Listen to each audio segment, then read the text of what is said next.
Cara, esse vídeo, não sei se ele vai ser longo, se ele vai ser curto, mas eu sei que eu tenho muita coisa pra tirar de dentro do meu coração, cara. Five Nights at Freddy's, né?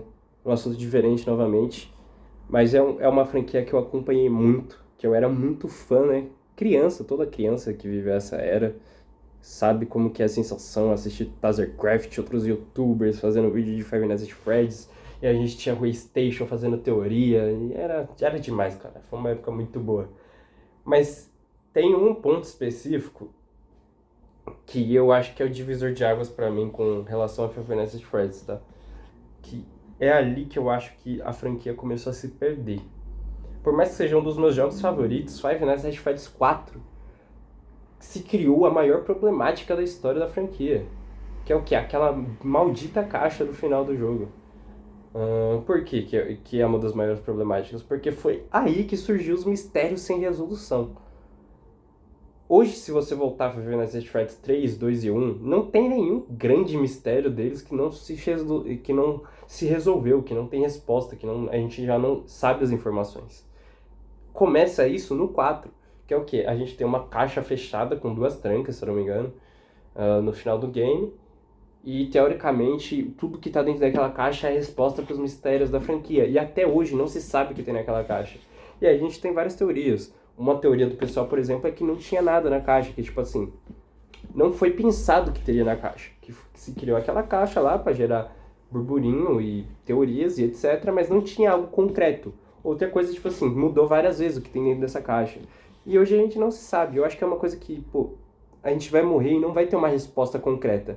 E aí que tá o problema. Lógico, como uma franquia de mistério, é sempre bom manter os mistérios no ar. Mas esse não é um mistério que foi mantido do jeito certo, não é um mistério que é um mistério gostoso. É um mistério que você sabe que só não tem resolução, porque não existe uma resolução, provavelmente. Porque o próprio criador não soube resolver esse mistério. Ele criou um mistério que ele mesmo não tinha solução. E isso não rola só com a caixa, rola com vários outros. A gente tem um minigame lá do Midnight Motorist. A gente tem vários outros tipos de coisas que acontecem na franquia inteira do Five Nights at Freddy's que não tem solução até hoje. Mas tudo isso começou no Five Nights at Freddy's 4. E é um problema da franquia em si. A gente teve várias tentativas de finalização da franquia. O próprio Five Nights at Freddy's 3 poderia ter sido o final da franquia. Não foi. E assim, não, eu vou dar um braço a torcer porque no final do game a gente tem uma cena pós-créditos que se você mexer nas cores da imagem dá pra ver que o Springtrap tá vivo. Então assim, ele já não foi pensado para ser o final, aparentemente, ou pelo menos foi deixado um gancho para um novo game. Aí a gente teve o 4 que poderia ter sido o final, não foi também. A gente teve o 5 que poderia ter sido o final, não foi. Aí a gente teve o 6 que poderia ter sido o final, não foi. A gente teve o 5 que eu falo, o Sister Location, tá pessoal? Aí a gente teve finalmente a Custom Night, que basicamente fechou a franquia de maneira perfeita. Ninguém reclamaria se tivesse fechado ali. Quer continuar? Faz um reboot, faz um remake, faz outra coisa. Faz outra coisa, cara, outra coisa, outra coisa. Não, não fizeram. Continuaram e assim. Aí eu acho que foi pra merda, foi pra merda. Não tô falando que é ruim, necessariamente ruim a história dos novos jogos, mas o fato delas existirem me incomoda. Me incomoda. Poderia fazer um remake, fazer outro universo, continuar a franquia de uma outra maneira. Mas a história que a gente tinha, mesmo com todos os defeitos e pontas soltas, tinha começo, meio e fim. Agora não tem fim, e talvez nunca tenha fim. E o próprio começo já foi meio bagunçado com algumas novidades de jogos novos. Não vou mentir, não sou um cara que acompanha assiduamente os novos jogos da franquia sem mistérios. Eu sei que eles meteram um personagem lá no meio de Henry e William. E por que meteram esse personagem? É muito óbvio. Como que a franquia vai continuar se os dois principais expoentes da franquia, que deram início e rodaram ela, teoricamente estão mortos ou não existindo mais? A gente cria mais um. E assim, eu acho que isso só prejudicou. Não acho que respondeu muita coisa, pelo que eu vi, assim, as poucas coisas que eu não vi, não respondeu nenhuma grande dúvida, mas criou dúvida do que resolveu mistérios.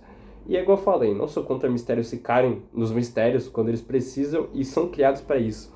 Mas eu sou contra quando o mistério é criado sem solução, que é o caso que eu acho que é da caixa do Five Nights at Freddy's 4, que é o caso que eu acho do Midnight Motorist. Eu acho que foi um minigame que foi criado por ser criado, sabe, para gerar burbúrio. Mas eu acho que o próprio criador talvez não pensou, cara, não pensou necessariamente na resolução daquilo.